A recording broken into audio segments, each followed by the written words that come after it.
என்னடா உன் துணியில எடுத்து வச்சுக்கிட்டு இருக்க? ஒரு அவசர வேலை, உடனே ஊருக்கு போய் ஆகணும். இன்னும் 2 நாள் இருப்பேன்னு சொன்ன? இல்லடா, நான் கண்டிப்பா போய் ஆகணும். சரி இரு, நான் வந்து பஸ் ஏத்தி விடுறேன். இருக்கட்டும்டா, நான் போய்க்கிறேன். என்ன இவன் இவ்வளவு பதட்டமா போறான்?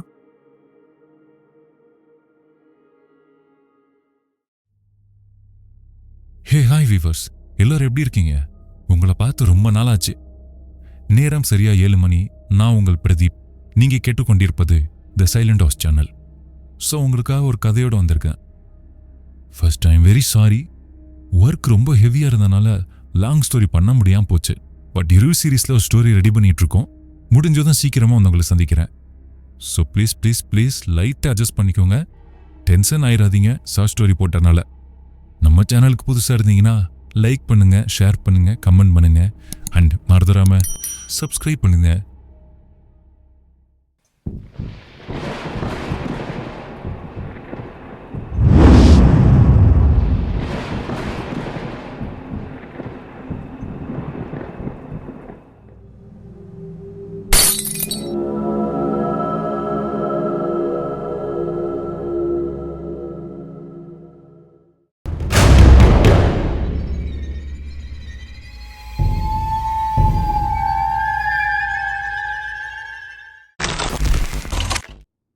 ராஜபுரம் எனும் கிராமம். இங்கு சில மக்கள் மட்டுமே வாழ்ந்து வருகின்றனர். பல வீடுகள் காலியாகவே இருக்கின்றது. இந்த மர்மத்தை தெரிந்து தனது பத்திரிகையில் எழுத கணேசன் எனும் பத்திரிகையாளர் இந்த கிராமத்திற்கு வருகின்றார். இவர் இந்த ஊரில் உள்ள நண்பர் வீட்டில்தான் தங்க உள்ளார். என்னப்பா கணேசா, எப்படி இருக்க? பாத்து எவ்வளவு நாளாச்சு? நான் நல்லா இருக்கேன். ஆமா, இந்த ஊர்ல ஏதோ ஒரு மர்மமான விஷயம் நடக்குதாமே, என்னது? இப்போதாடா இங்க வந்திருக்க. போக போக நீனே தெரிஞ்சுப்ப. ஏன் இந்த ஊர்ல பாதி வீட்டுல ஆளே இல்ல?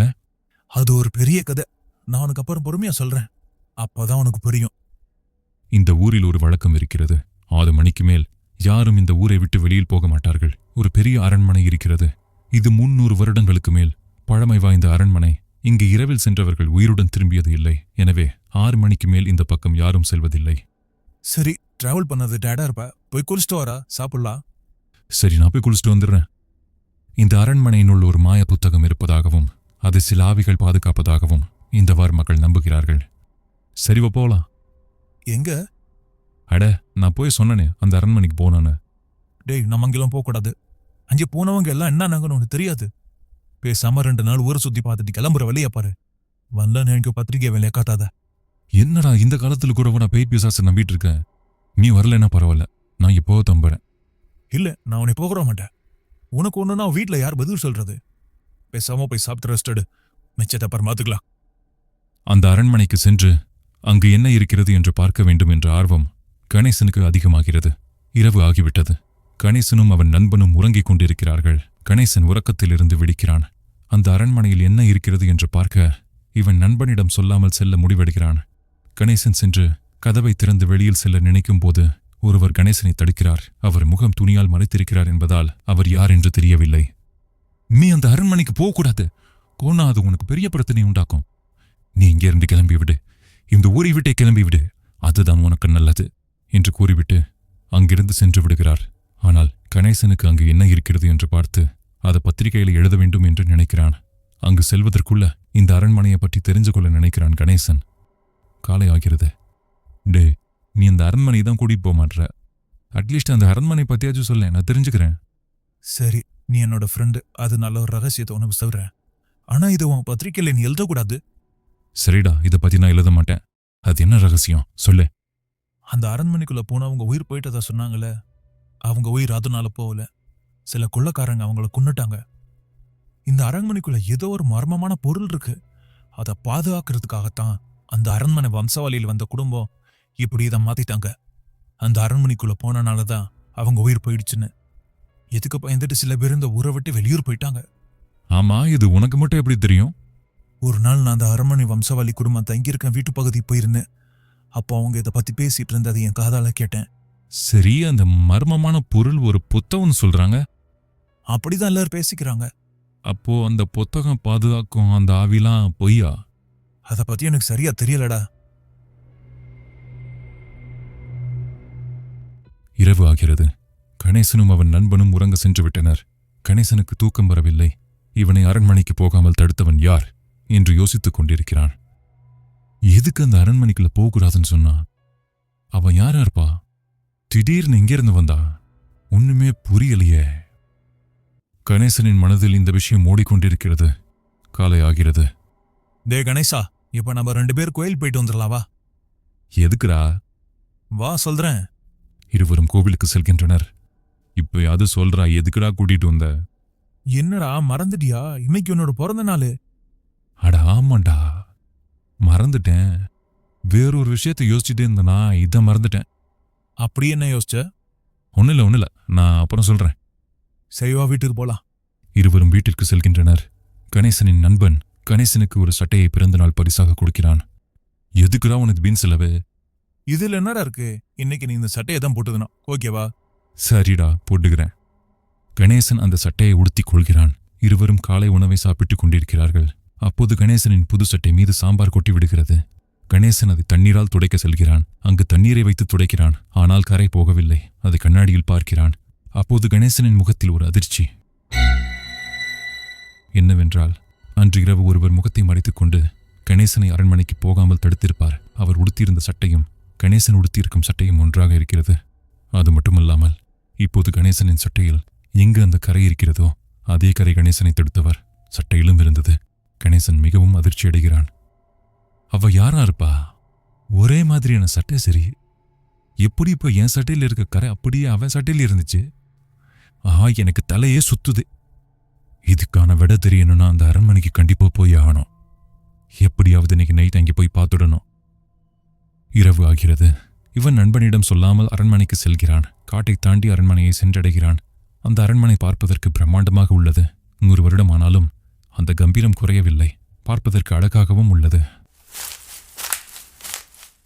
அந்த நேரத்தில் அந்த பக்கம் ராந்தல் விளக்கை எடுத்துக்கொண்டு வயதான ஒருவர் வருகிறார். கணேசன் சென்று ஒரு மரத்தின் பின் ஒளிந்து கொள்கிறான். அந்த முதியவர் யார் என்று உற்று பார்க்கும்போதுதான் தெரிகிறது அவர் அந்த அரண்மனை வம்சாவழியை சேர்ந்தவர் என்று. இவர் இந்த நேரத்தில் எங்கே என்ன பண்றாரு? அவரை பின்தொடர்ந்து அரண்மனைக்குள் அந்த முதியவருக்கு தெரியாமல் செல்கிறான் கணேசன்.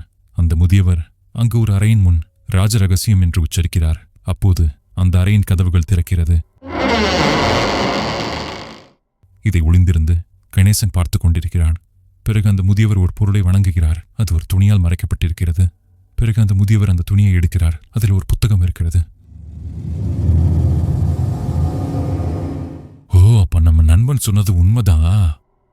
அந்த புத்தகத்தையும் வணங்கிவிட்டு அந்த புத்தகத்தை அந்த துணியால் மூடிவிடுகிறார். அந்த பெரியவர் அந்த அறையை திரும்பவும் அந்த மந்திரத்தை உச்சரித்து பூட்டிவிட்டு அங்கிருந்து சென்று விடுகிறார். அவர் அங்கிருந்து சென்றதும் அங்கு ஒளிந்திருந்த கணேசன் அந்த அறையிடம் சென்று அந்த மந்திர வார்த்தையை உச்சரிக்கிறான். ராஜ ரகசியம். அந்த அறையும் திறக்கிறது. பிறகு உள்ளே சென்று அந்த புத்தகத்தை திறந்து பார்க்கும்போது அதில் எந்த வார்த்தைகளும் இல்லை. என்ன இது, புத்தகத்தில் எந்த வார்த்தையுமே இல்லை? இதை எவ்வளவு நாளா ரகசியம் சொல்லிட்டு இருந்தாங்க. அங்கு அந்த புத்தகத்திற்கு கீழே ஒரு இடம் இருப்பதை கணேசன் பார்க்கிறான். என்னது, இங்க ஒரு சின்ன இடம் ரகசியமா வச்சிருக்காங்க, என்னவா இருக்கும்? பிறகு அங்கு தன் கையை விட்டு பார்க்கிறான். அங்கு ஒரு கண்ணாடி இருக்கிறது. அது என்னவென்று பார்த்து கொண்டிருக்கும் போது கணேசனின் ராந்தல் விளக்கின் ஒளி அந்த கண்ணாடியில் பட்டு அந்த புத்தகத்தின் மேல் படுகிறது. அப்போது அந்த புத்தகத்தில் சில வார்த்தைகள் தெரிகிறது.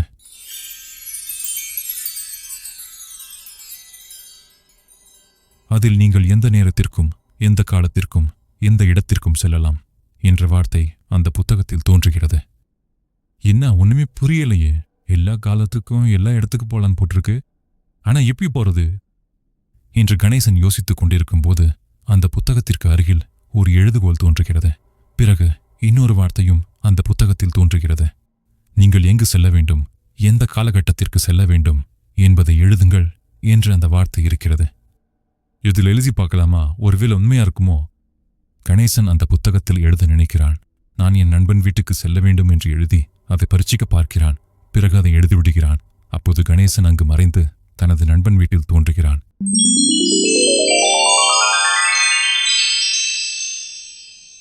கணேசனுக்கு பெரும் ஆச்சரியம்.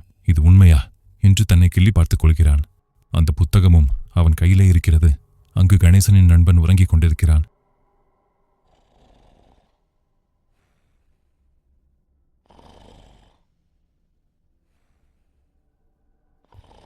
இது உண்மைதான் போல.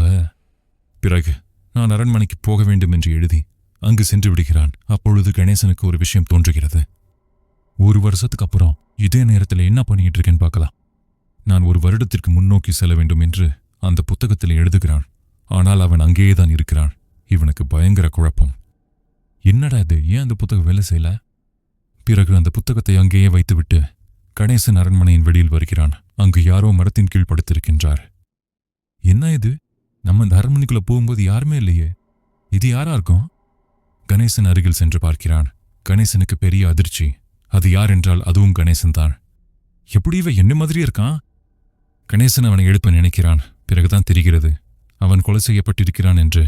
பிறகு எதர்ச்சியாக கைக்கடிகாரத்தை பார்க்கும்போது அதில் 2004 என்று இருக்கிறது. இது எப்படி 2003 2004 மாறுச்சு? ஓ, அப்படின்னா நம்ம 1 வருஷம் முன்னோக்கி வந்திருக்கோமா? அப்படின்னா இங்கே கொலை செய்யப்பட்டிருக்கிறது நாம தான். அட கடவுளே! கணேசனுக்கு பயம் அதிகரிக்கிறது. பிறகு அரண்மனையின் உள் சென்று அந்த புத்தகத்தில் நான் நிகழ்காலம் செல்ல வேண்டும் என்று எழுதி நிகழ்காலத்திற்கு சென்று விடுகிறான். அந்த புத்தகத்தை அங்கே வைத்துவிட்டு வீட்டுக்கு சென்று படுத்துக் கொள்கிறான். கணேசனின் முகம் பதட்டத்தால் நிறைந்திருக்கிறது. அவன் மனதில் யார் இவனை கொல்லப்போவது என்ற கேள்விகள் எழுந்து கொண்டிருக்கிறது. அப்போது அவனுக்கு ஒரு எண்ணம் தோன்றுகிறது. அந்த அரண்மனைக்கு போய் அந்த புத்தகம் மூலமா 1 வருடம் கடந்து சரியா கொலை செய்யப்படுறதுக்கு முன்னாடி போய் நம்ம தடுத்துடலாம். நம்ம ஃப்ரெண்டை எழுப்பி கூட்டிட்டு போலாமா? வேணா, அவன் பயப்படுவா. நம்ம தனியாவே போலாம். கணேசன் தனியாகவே அந்த அரண்மனைக்கு திரும்பவும் செல்கிறான். அங்கு சென்று அந்த புத்தகத்தில் எழுதி கொலை நடப்பதற்கு முன் செல்ல முயல்கிறான். ஆனால் கணேசனால் காலத்தை தாண்டி செல்ல முடியவில்லை. கணேசனுக்கு ஒன்றும் புரியவில்லை. மேலும் முயற்சிக்கிறான். ஒன்றும் நடக்கவில்லை. பிறகு அங்கிருந்து சென்று விடுகிறான். காலை கணேசன் ஊருக்கு செல்ல தயாராகிக் கொண்டிருக்கிறான். கணேசனின் முகம் ஒரு பதடத்திலே இருக்கிறது. அவன் நண்பன் விழித்து பார்க்கிறான். என்னடா உன் துணியில எடுத்து வச்சுக்கிட்டு இருக்க? ஒரு அவசர வேலை, உடனே ஊருக்கு போய் ஆகணும். இன்னும் 2 நாள் இருப்பேன்னு சொன்ன? இல்லடா, நான் கண்டிப்பா போய் ஆகணும். சரி இரு, நான் வந்து பஸ் ஏத்தி விடுறேன். இருக்கட்டும்டா, நான் போய்க்கிறேன். என்ன இவன் இவ்வளவு பதட்டமா போறான்? கணேசன் ஊருக்கு சென்று விடுகிறான். அங்கு அவனுக்கு அந்த ஊரில் நடந்த நிகழ்வுகள் நினைவில் வந்து கொண்டே இருக்கிறது. யாரு நம்மள 1 வருஷம் கழிச்சு கொள்ள போறான்? எப்படி அதிலேருந்து தப்பிக்கிறது? கண்ணை கட்டி காட்டுல விட்ட மாதிரி இருக்கு. சத்தியமா என்ன நடக்குதுன்னு எனக்கு ஒன்றும் புரியல. இப்படி யோசித்துக் கொண்டே இருக்கிறான். சில நாட்கள் கடந்தோடுகிறது. கணேசன் அவனுக்கு ராஜபுரத்தில் நடற்ற நிகழ்வுகளை ஒரு கற்பனை கதையாக எழுத நினைக்கிறான். பிறகு அவன் யோசித்தது போல அந்த விஷயங்களை ஒரு கற்பனை கதையாக எழுதி வெளியிடுகிறான். இந்த கதை பலரை கவர்கிறது. 1 வருடத்திற்கு பிறகு கணேசன் அவன் எழுதியிருந்த அந்த கதை உண்மையில் நடந்த கதை. அதை வெளியில் சொன்னால் யாரும் நம்ப மாட்டார்கள் என்பது கணேசனுக்கு தெரியும். எனவே அவன் அதை ஒரு கற்பனை கதையாக எழுதியிருந்தான். கணேசன் 1 வருடம் முன்னோக்கி செல்லும்போது அங்கு எதிர்கால கணேசன் இறந்திருப்பான. அதுவரை கதையை முடித்திருப்பான். இந்த கதை சுவாரஸ்யமாக இருந்ததால் அதற்கு பிறகு என்ன நடந்தது என்று அந்த கதையை எழுதுமாறு அந்த புத்தகத்தை வாங்கியவர்கள் கேட்க ஆரம்பித்து விட்டார்கள். உண்மை என்னவென்றால் அதற்கு பிறகு என்ன நடக்கும் என்பது கணேசனுக்கே தெரியாது. கணேசனுக்கு ஒரு எண்ணம் தோன்றுகிறது. அந்த ராஜபுரத்துக்கு செல்ல நினைக்கிறான். பிறகு உறங்கிவிடுகிறான். திடீரென்று பதற்றமாக விழித்துக் கொள்கிறான். சே, கனவா? தண்ணீர் குடிக்க சமையல் அறைக்கு செல்கிறான். அங்கு அந்த அறையில் பயங்கர வெளிச்சம் தோன்றுகிறது. கணேசனுக்கு ஒன்றும் புரியவில்லை. பிறகு அந்த அறையின் உள் சென்று பார்க்கும்போது அவன் ராஜபுரத்திற்கு வந்து விடுகிறான். அங்கு சில தூரத்தில் இவனது நண்பன் வீடு இருக்கிறது. இவனது நண்பன் வீட்டை திறந்து கொண்டு இன்னொரு கணேசன் வெளியில் வருகிறான். அப்போது ஒருவர் முகத்தை மறைத்துக் கொண்டு அந்த கணேசனிடம் ஏதோ கூறிவிட்டு செல்கிறார். அதை இந்த கணேசன் பார்த்து கொண்டிருக்கிறான். திடீரென்று கணேசன் விழித்துக் கொள்கிறான். என்னவென்றால் இதுவும் கனவுதான். இந்த கதையும் முடிக்கணும். நம்ம கொலை செய்ய போவதையும் தடுக்கணும். இதுக்கு ஒரே வழி, அந்த ஊருக்கு திரும்பி போகணும். கணேசனின் நண்பனிடம் ஊருக்கு வருவதாக சொல்லிவிட்டு அந்த ஊருக்கு செல்கிறான். அங்கு சென்றதும் இரவு இவன் நண்பனிடம் சொல்லாமல் அந்த அரண்மனைக்கு செல்கிறான். கொலை நடக்கப் போவதை எப்படியாவது தடுக்கணும். அதுக்கு நாம காலத்தை பின்னோக்கி தான் போகணும் என்று கணேசன் அரண்மனைக்கு போவதை காலத்தின் பின்னோக்கி சென்று தடுக்க நினைக்கிறான். அப்படி கடந்த கால கணேசனை அரண்மனைக்கு போகாமல் தடுத்துவிட்டால் இந்த கொலை நடக்காது என்று நம்புகிறான் கணேசன். பிறகு அந்த மாய புத்தகத்தில் எழுதி கடந்த காலத்துக்கு செல்கிறான். அங்கு கடந்த கால கணேசனை தடுப்பதற்கு முன் இவனை கடந்த கால கணேசன் பார்த்துவிடக்கூடாது என்று பக்கத்தில் இருந்த துணியை எடுத்து முகத்தை மறைத்துக் கொள்கிறான். பிறகு கடந்த கால கணேசன் அரண்மனைக்கு போக வெளியில் வரும் வரை காத்திருக்கிறான். பிறகு கடந்த கால கணேசன் வீட்டை விட்டு வெளியில் வரும்போது அவனிடம் சென்று, நீ அந்த அரண்மனைக்கு போகக்கூடாது. அப்படி போனா ஒரு பெரிய பிரச்சனையில மாட்டிப்ப. என் பேச்சை நம்பு என்றான் நிகழ்கால கணேசன். என்று கூறிவிட்டு நிகழ்கால கணேசன் சென்று விடுகிறான். பிறகுதான் நிகழ்கால கணேசனுக்கு ஒரு நினைவு வருகிறது. இதே விஷயம்தான் 1 வருஷத்துக்கு முன்னாடி நமக்கு நடந்துச்சு. நாம கூட யாரு என்ன அரண்மனைக்கு போகக்கூடாதுன்னு தடுத்துருப்பாங்கன்னு குழம்பிட்டு இருந்தல, அவன் கூட என்ன மாதிரியே சட்டை போட்டிருந்தா. அப்போ 1 வருஷத்துக்கு முன்னாடி நாம தான் நம்மையே தடுத்திருக்கோம். அப்போ இந்த கடந்த கால கணேசன் நம்ம பேச்ச கேட்க மாட்டான், அரண்மனைக்கு போவான், கொலையும் நடக்கும். இப்போதான் எனக்கு எல்லாமே புரியுது. அந்த கொலையை தடுக்க வேற வழி ஏதாவது இருக்கான்னு பார்க்கணும். இந்த கொலை நடப்பதற்கு இன்னும் 2 நாட்கள் தான் இருக்கிறது என்பதை புரிந்து கொள்கிறான். 2 நாட்கள் கழித்து இரவு ஆகிறது.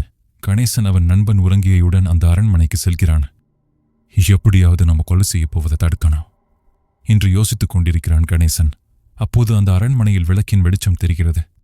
ஓஹோ, அப்படிதான் இப்போதான் கடந்த கால கணேசன் 1 வருஷத்துக்கு முன்னோக்கி இங்க வந்திருப்பான். இப்பவும் குழப்பத்தில் இருப்பான், 1 வருஷம் முன்னோக்கி வந்தது தெரியாம. அப்படி யோசித்துக் கொண்டிருக்கும் போது அங்கு சில கொள்ளையர்கள் வந்து கொண்டிருக்கிறார்கள். இதை நிகழ்கால கணேசன் பார்த்து விட்டான். இப்போ அந்த கொள்ளைக்காரங்க அரண்மனைக்குள்ள போயிட்டாங்கன்னா கடந்த கால கணேசன் ஏதாவது பண்ண வாய்ப்பு இருக்கு. இவங்களை எப்படியாவது திசை திருப்பி ஆகணும் என்று யோசிக்கிறான். பிறகு ஒரு மரத்தடியில் தனது மூச்சை அடக்கிக் கொண்டு படுத்துக் கொள்கிறான். அந்த கொள்ளையர்களும் இங்கு ஒருவன் இருப்பதை பார்த்து அரண்மைக்குள் போகாமல் இவனிடம் வருகின்றனர். நிகழ்கால கணேசனை எழுப்பி பார்க்கிறார்கள். இவன் எழுந்திருக்கவில்லை. மூச்சு இருக்கிறதா என்று பார்க்கும்போது மூச்சு இல்லை. ஏய், இவன் செத்து கிடக்குறான். இப்போ நம்ம இங்க இருந்தா நம்மள மாட்டிப்போம், வாங்க போயிடலாம் என்று கொள்ளையர்கள் அங்கிருந்து சென்று விடுகிறார்கள். அப்பா, எவ்வளவு நேரம் மூச்சொடுக்கிறது, முடியலடா சாமி. நிகழ்கால கணேசன் எழுந்திருக்கும் போது கடந்த கால கணேசன் அரண்மனையில் இருந்து வெளியில் வருகிறான். திரும்பவும் நிகழ்கால கணேசன் தனது மூச்சை அடக்கிக் கொண்டு படுத்துக் கொள்கிறான். பிறகு கடந்த கால கணேசன் வந்து பார்க்கிறான். அதிர்ச்சி அடைகிறான். 1 வருடம் முன்னோக்கி வந்து விட்டதை புரிந்து கொள்கிறான். பிறகு அரண்மனைக்குள் சென்று அங்கிருந்து நிகழ்காலத்திற்கு சென்று விடுகிறான். இப்போது நிகழ்கால கணேசன் எழுந்து கொள்கிறான். இப்போதுதான் நிகழ்கால கணேசனுக்கு புரிகிறது, நாம் கொலை செய்யப்படவில்லை, நாம் நடித்ததுதான் காரணம் என்று. பிறகு கணேசனின் மனம் அமைதியாகிறது. இப்போது எதையும் மாற்ற தேவையில்லை, இந்த புத்தகத்தின் ரகசியமாகவே இருக்கட்டும் என்று முடிவெடுக்கிறான்.